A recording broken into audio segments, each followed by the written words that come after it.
Hey there, welcome back to Total Geek Live. I am Baltimore, and with me I have Danny, I have Guy, and I got Kaiser. We are here to do some trailer traction today, and we are bringing you Bright. Blah! Bright! So bright. So bright. Where are my sunglasses? You gotta It's put some not- shields on. Ha! So this is a movie that's coming out on Netflix. And before we get into more of it, let's go ahead and roll that Bright footage. Alrighty-o. So future getting the is so trailer bright. here. Everybody get their trailer up. Almost. Hold on. Okay, I got it up. Okay. Good on you. And hit your play button now.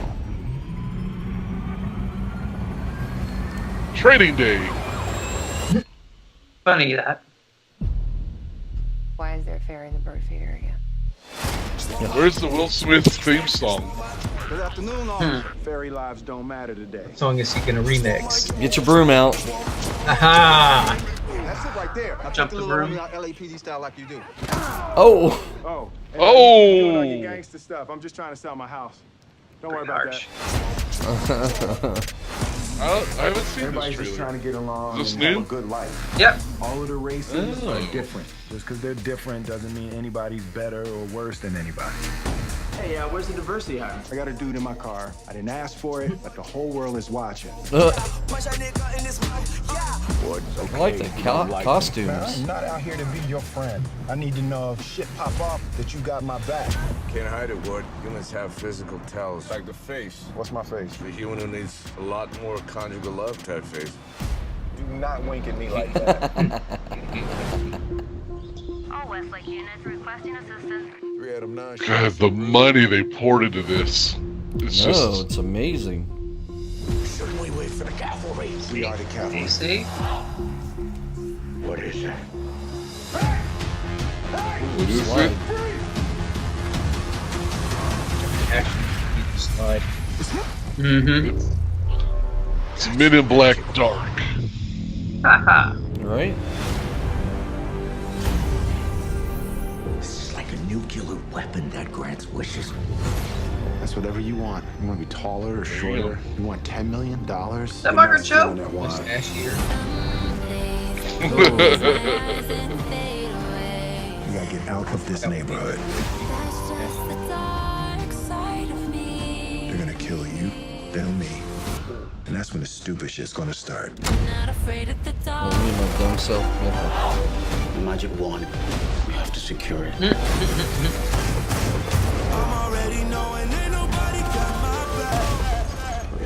Yeah, I'm missing the Will Smith song. Aha! Woo! There you Yeah. go. Keep coming.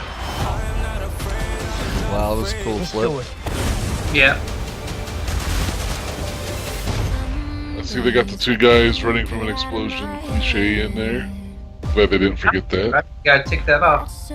Bad boys health issue.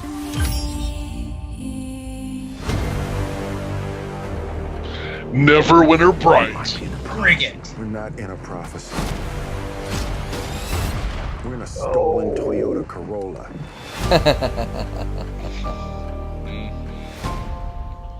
Good thing Oh, it's the not album's the coming soon. Storm. Yeah. Haha, haha. Hey, hey, So- hey. You're getting There pretty we with go. it. So this now kind of brings new meaning to direct to TV or direct to DVD or whatever Right. Yeah. Right? on a whole new level. Because that used to be on the cheap when it was direct to video. Right. Oh, yeah. You're talking like maybe $5 million or below on a budget. Or less. Yeah. Yeah. Yeah. Most expense spared. Yeah, Mhm. this is Not this time. no, this is amazing. This is a $90 million movie. Direct to Netflix. Wow. Wow. No theater. It looks like a $200 million movie. I mean, it's visually equivalent to the Yeah, yeah. Right, the Deadpool makeup, blockbusters. the special Well, use some budget. effects, the costumes. Right. CG. Elf Yeah, the ears CG. aren't cheap. Right. All And of well- that, and even the sets and stuff. I mean, Yeah. amazing. Well, when you think about it, and this is something that when they first started dealing with the new media, which is what this contract would be under, they never really, new media. It's just internet stuff. Who cares? And now they're, exploiting it. There are no residuals for actors in these tracks. The rates are much lower all the way around for crew, for cast, for production. So the bottom line here is much less than what you'd have to pay on an actual movie that goes direct to DVD, or to the movies and so forth. Right. So you get more bang for your buck. Right. And it's interesting to Netflix has dropped a lot of cash in the past year or so into a lot of different things. So I'm interested to see how much long this can survive. I wonder how much they're counting on this to be, a success. Oh no! Because at the end of the day, they're not doing it for the people who subscribe. They're doing it to pull in new subscribers. Right. Yes. Exactly. And keep their current subscribers too, because you want to just keep those numbers growing and growing. And to geek out from a business standpoint, real quick, I mean, they've taken on a huge amount of debt recently to pay for projects like this. And it is a huge, huge gamble, one that we really have not seen in our lifetimes. I mean, going back, seeing movie studios do not take on debt like Netflix has. And so it's a real gamble. And it'll be interesting to see if it pays off or not. Or at least they don't and survive. Right, correct. Yeah. Correct. I don't know. I might be a little optimistic on this, but I think Netflix actually probably could sustain, all these costs. I mean, Stranger Things 2 just dropped, and that from everything I've seen so far, it just looks phenomenal. They've been getting things like Mystery Science Theater, a bunch of original content, reviving old shows, and all Voltron! Voltron, the Marvel characters. I mean, everything. Punisher coming out in November. Right. Oh yeah, Punisher's dropping soon.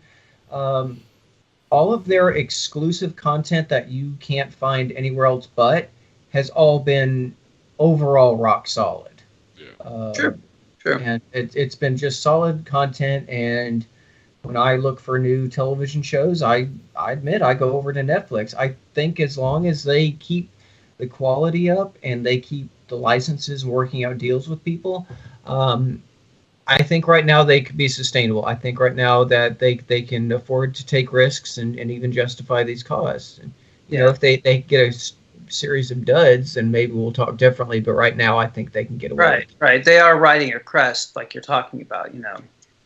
But will there, because they are kind of not paying competitive pricing for the actors and for the crew and everybody involved in these productions, do you think that's sustainable, or are they going to have to kind of change that scale in order to, because I mean, you may not necessarily get the talent that you want.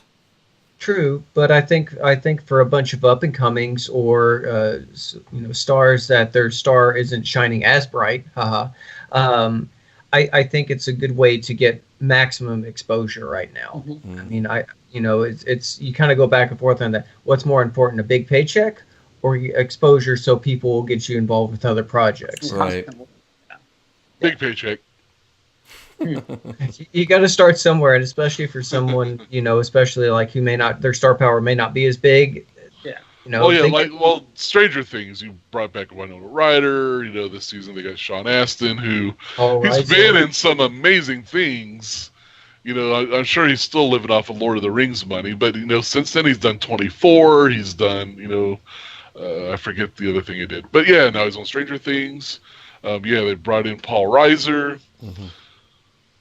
You got Matthew Modine in there. Yeah. So I don't know. It looks promising. for this movie, I'm not a huge Will Smith fan. I'm not either. I was, back when he was with DJ Jazzy Jeff, but here the last 10 years or so, I just haven't been a fan.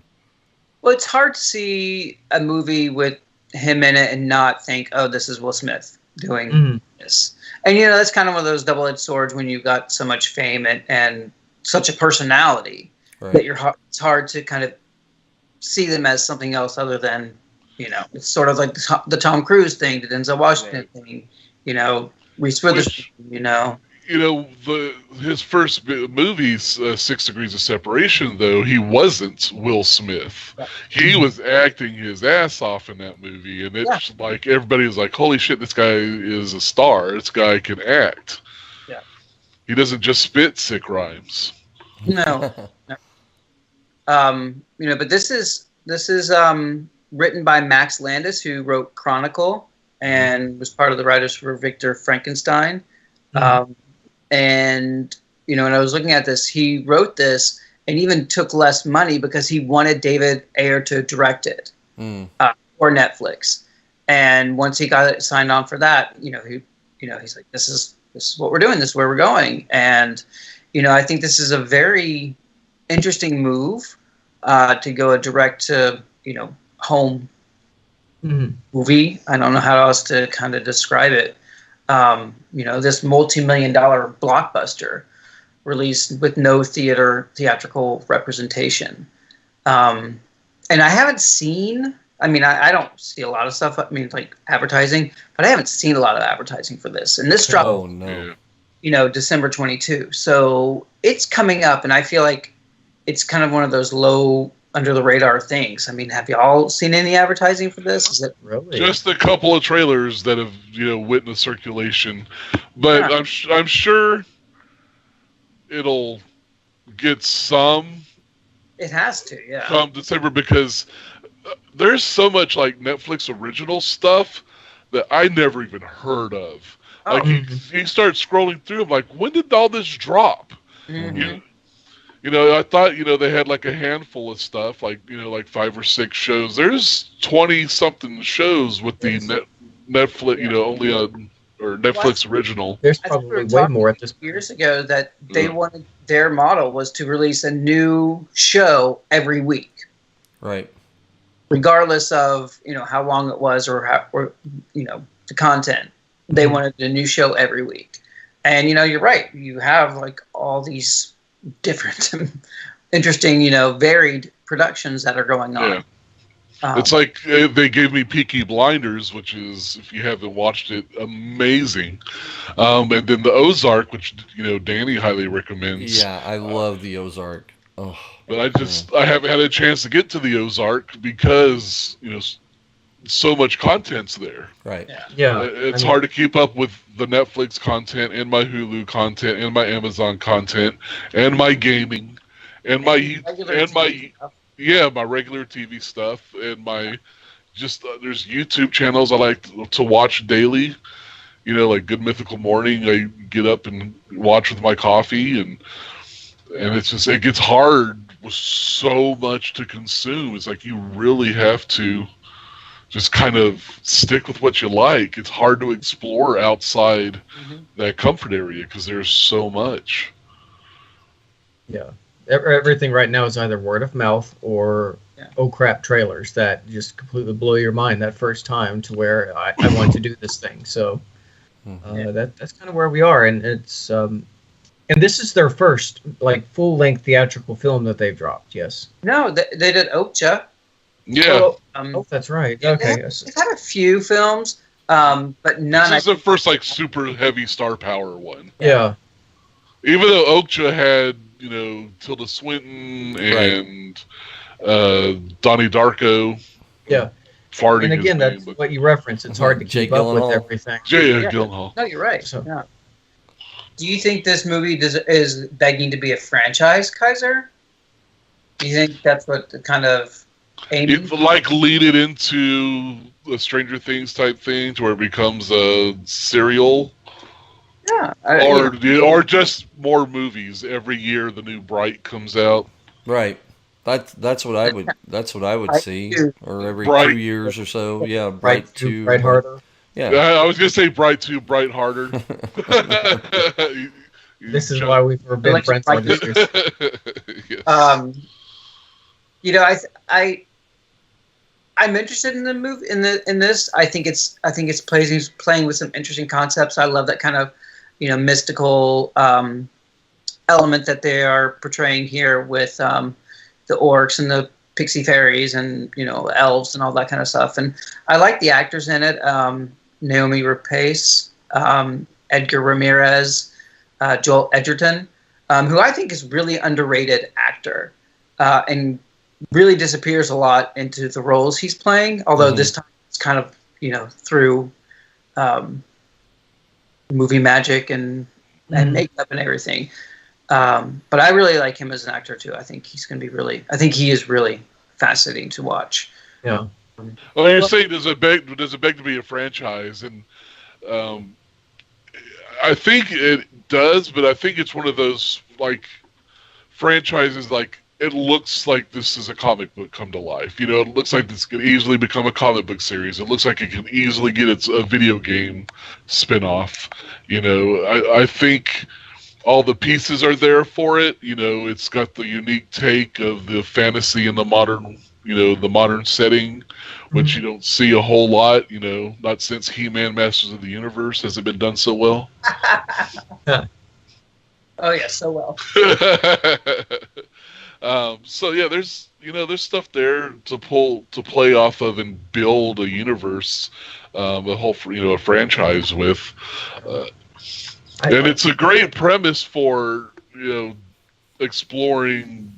I mean, it's obviously, especially coming from Max Landis, it's no surprise, you know, using this as discussing the polarities of the social climate, of, you know, dealing with other races, dealing with just, you know, all the conflicts that we as humans, you know, deal with on a day-to-day, and it gets louder and louder through social media right now, that, you know, this is kind of telling those stories, but with orcs and, you know, and stuff instead of social commentary within it. Yes.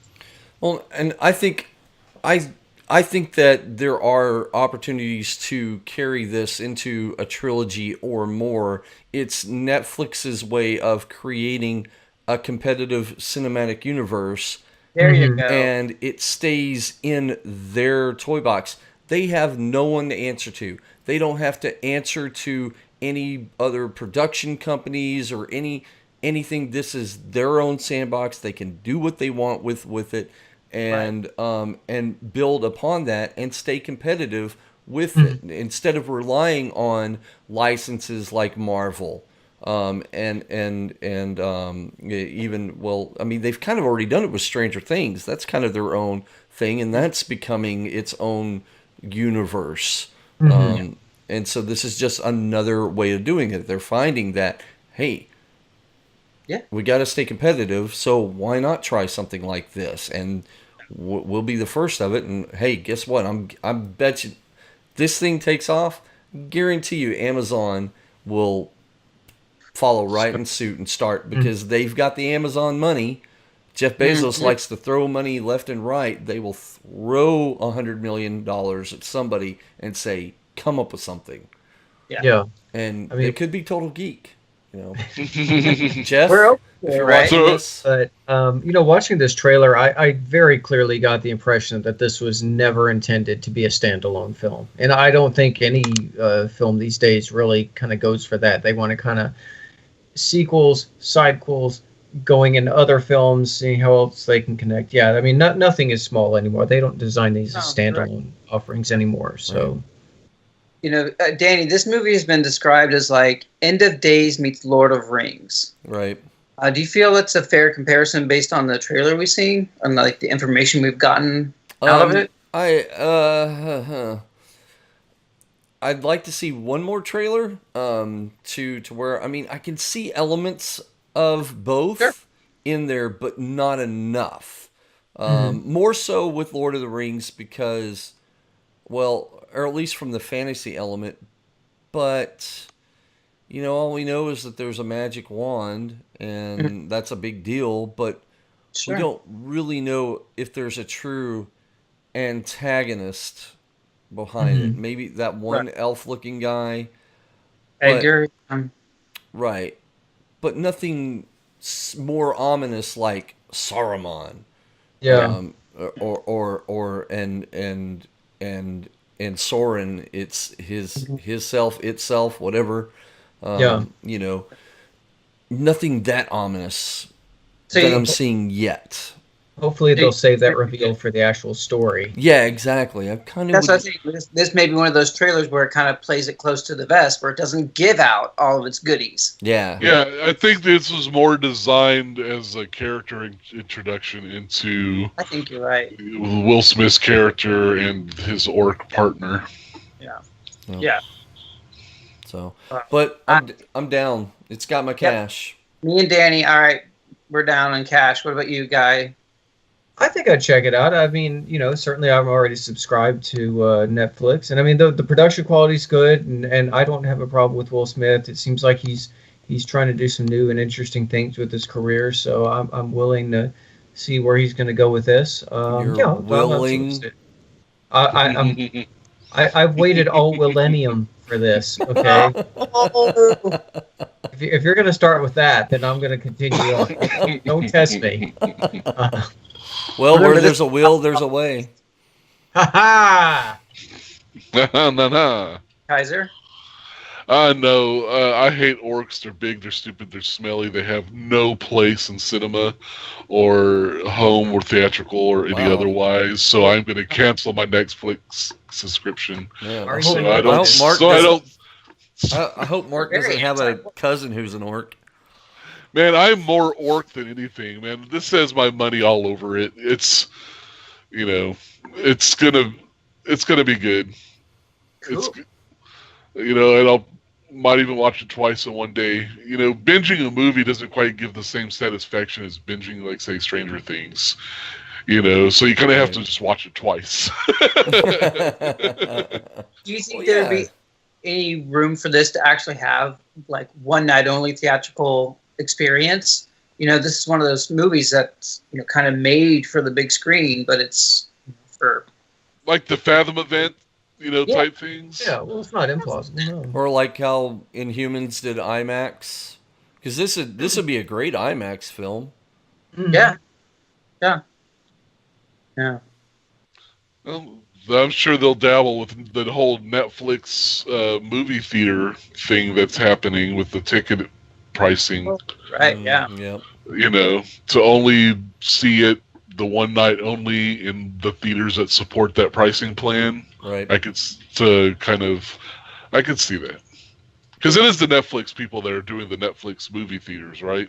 Or is that just some other company that just took that? Are you talking about Movie Pass? Yeah. I think that's no, it's a completely different company. Oh, okay. So that's what happens when you keep saying the Netflix of movies. Like I got Netflix on the brain. Right. Well, I think you can tell all four of us are down for Bright. So what do you think about it? Are you going to be excited about it? Are you going to see it on the 22nd of December? Let's find out. Like, subscribe, comment, share this with everybody. And as always, it's all geek to us. Ooh. That was my work impression. Good work. I was about like expecting a whale to drop out of the sky and fall. You kind of should have.